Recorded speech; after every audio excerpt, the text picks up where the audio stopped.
It's time we say goodbye to this tired, old, high mileage B20 because we are about to K-swap this CR-V. Oh, and we're gonna put a manual in it too.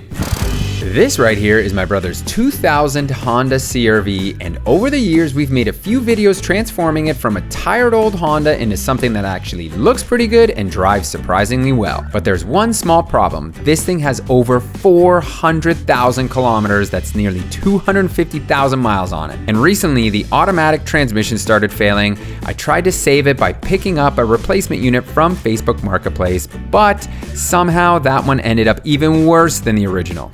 So instead of continuing to fight dying automatic transmissions, we decided to do something a little bit more extreme. We're K-swapping it. That means adding over 100 horsepower to a CR-V with nearly 250,000 miles on the clock. Now, the challenge here isn't just making it faster. The goal is to keep this thing a true daily driver with all the creature comforts still intact. And if you know anything about K-swaps, they usually turn normal cars into loud, rough race machines. So today, we're gonna find out if this swap transforms this high mileage CR-V or completely ruins it.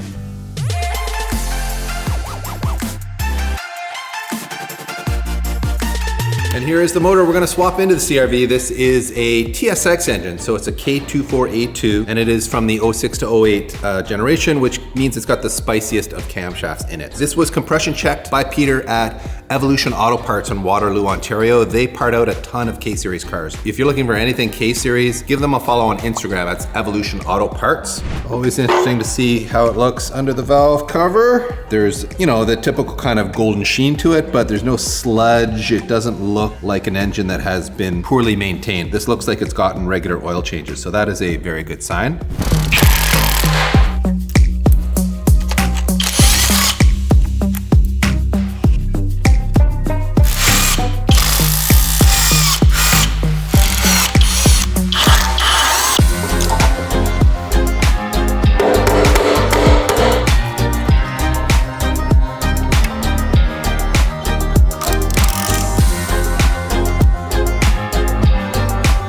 So why have we pulled the cover off here? A few reasons, one of which is to change out the tensioner. I don't want to say they're prone to failure, but they can be a failure point on these engines.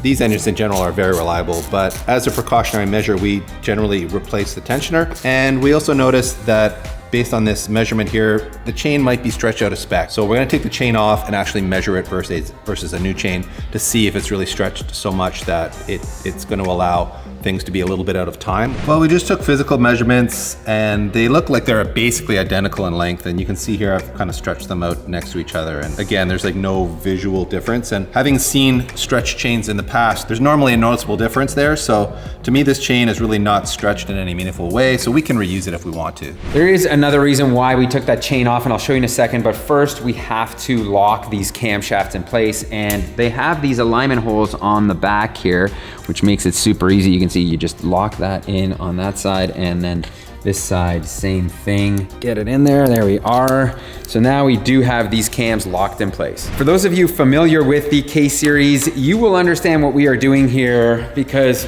we are gonna be swapping out the VTC gear on the K24. This is a 25-degree gear, and what we're putting on is something that's gonna give us 50 degrees. So you wanna look for the RBC designation, which is found, I think, on K20A2 and Z3 motors. By giving us 50 degrees of timing advance and adjustment, this will improve the mid-range quite a bit. So this is a very popular mod to do on these K24 engines. The new gear in place, we torqued this bad boy to 83 foot-pounds. There we are, and as you see with these pins locking these cams in, we can now put the chain back on. We are going to reuse this chain since it isn't stretched because this engine isn't going to see track abuse or a lot of like high RPM.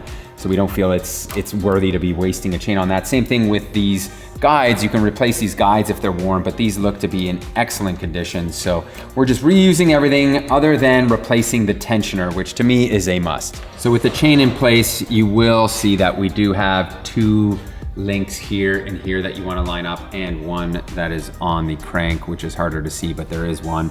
Once that's all in place, then you can come in and put in your new tensioner. Now we torque this to 8.7 foot-pounds, and Let's pull this pin. You can see, there we are, locked in place. And now for what is, I think, essentially the worst part of this job, and that is having to clean all of the old gasket off of the mating surface here where we're gonna reapply that cover.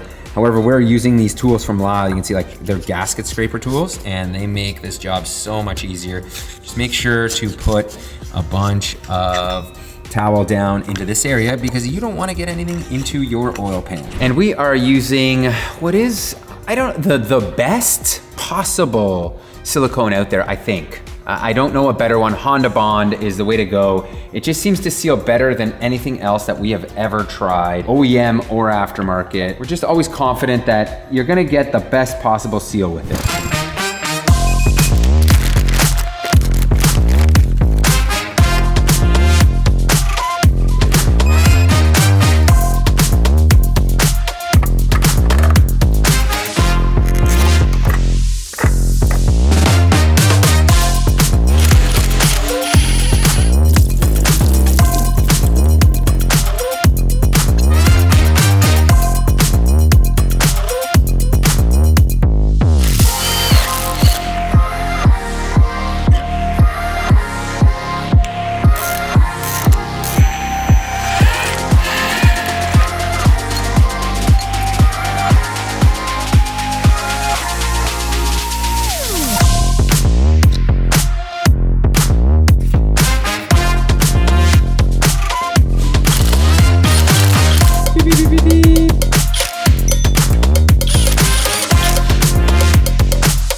So as you guys just saw, we sauced this engine up with a bunch of K-tuned goodies, but the most notable thing is we are running the stock power steering pump. We've got an AC compressor on here and all of the stock routing, and that is because we are going to try to retain AC, and because we have more hood clearance, we are gonna be able to run the power steering where it is, and on most of the K-swapped cars, it just doesn't clear. And this right here is the K-tuned upper water neck housing, and we're gonna be trying something a little bit different. As you can see, we've added their filler neck right here, and this is going to help us bleed the cooling system. There are a lot of issues trying to bleed the cooling system with air pockets getting trapped in these K-Series engine, and this should remedy it. Normally, this would be the time where we put on the intake manifold, but we're gonna actually leave this off until we get it into the engine bay because we're not sure in terms of fitment what kind of manifold we can put on. So that you will have to stay tuned.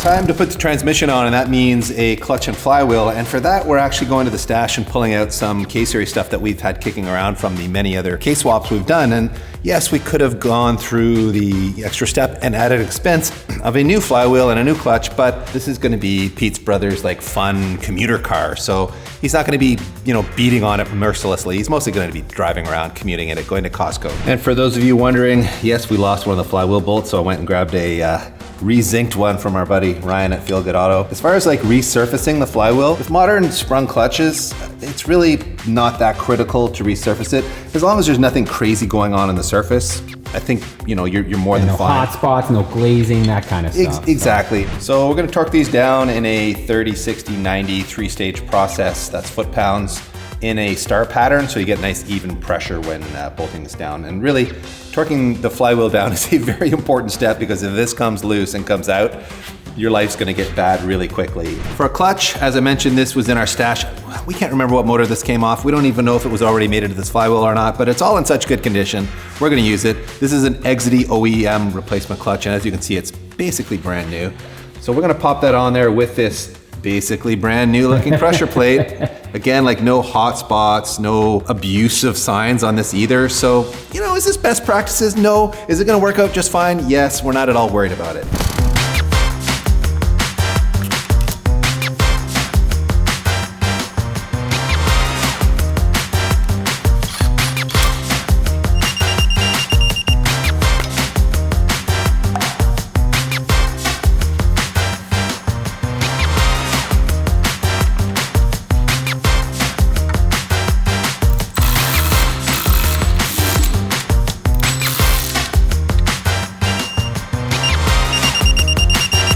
there you have it. Here is our transmission, and for those of you who are wondering, which is probably everybody, what is this brown transmission? This is an RD2 gearbox, so it's out of a second gen CRV, and as you can see from the transfer case here, this is from an all-wheel drive vehicle. We could have, if we wanted to simplify things, used a non-all-wheel drive K-series transmission on here and converted the CRV to front-wheel drive, just deleted, you know, the prop shaft and the rear diff. That would keep costs down and simplify the setup, but we really like the idea of this being a fully functional CRV with all-wheel drive, and we may even turbocharge it in the future, which is why we've gone with a 5-speed. This did come as either a 5 or a 6-speed option, and we've gone 5-speed both because A, it was donated to us by David Mark, one of our Patreon supporters, so thank you, David, for the donation, and also because the 5-speeds are known to be stronger. So if we do ever boost this, which, you know, after the fun we've had with the Integra, how sweet would it be to boost this thing? So who knows what'll happen in the future, but between the price and the strength of it, we think it was the way to go.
Came in bright and early, and would you look at that, got this engine and trans all out by myself. And I just love golden era Hondas. They are just so simple to work on. I mean, I've got a hoist, but you can do this in your driveway as well. It is beyond simple. So now it is time. We have a bunch of prep work to do on the engine bay, but before we do that, we have another critical part to remove.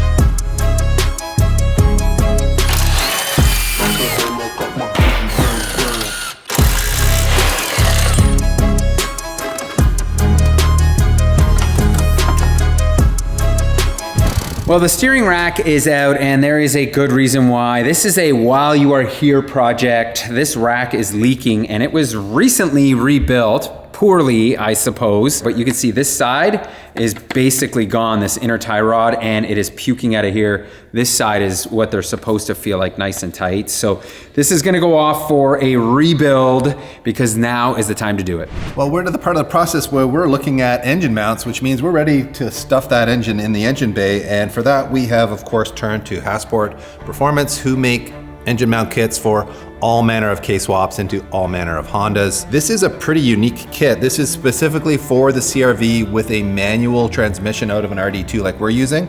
They do also make this in a automatic transmission variant. This is all a bolt-in affair. We don't have to weld anything in here. However, I was just on their website looking for installation instructions, and although I didn't find those, I did find some fine print that says some modification of the subframe required, which is a little bit concerning, but we're gonna forge ahead here, hang the motor in the bay, and just see what's going on with the subframe and quite possibly that transfer case. So things may get a little bit more interesting here in a moment, guys.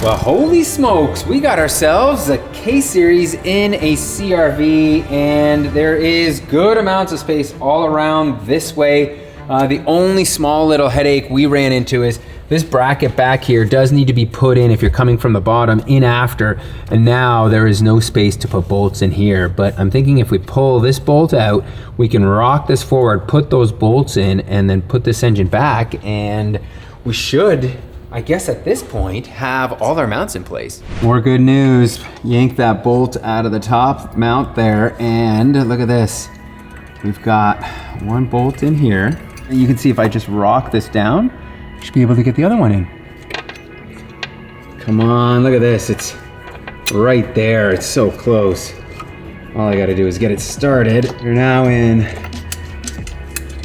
So that is it. That is gonna be in here. And more good news, would you look at this, once this is bolted back in place up top there, this drive shaft may work as it is. I don't know if it's gonna need modification or not, but look at this. This does look like it's just gonna bolt up. It is pulling it about, maybe an inch. So I'm not sure if that's going to affect anything. We're gonna have to consult the man himself, Brian, and he'll let us know. But man, we are looking really, really good here all of a sudden. I do, however, see a minor inconvenience here, and that is our exhaust system runs to the driver's side of the drive shaft here, and our exhaust system on the K side is on the passenger side. So it's gonna come out this way. Then we would have to do some weird loop here and back onto the exhaust here. So we're gonna have to figure that out. I'm thinking we might just be able to run it on this side. Who knows? We might be building a custom exhaust system here, but we are out of time. Oh man, I gotta get home, edit this video for you guys for tomorrow. So I hope you really enjoyed this one, and it is just beginning. There's a lot of neat stuff we gotta get done and a few problems to solve. So I hope you guys stay tuned for the next one. So thank you guys so much for watching. If you're looking for ways to support us, we do have YouTube memberships and we do have Patreon, and we also have merch.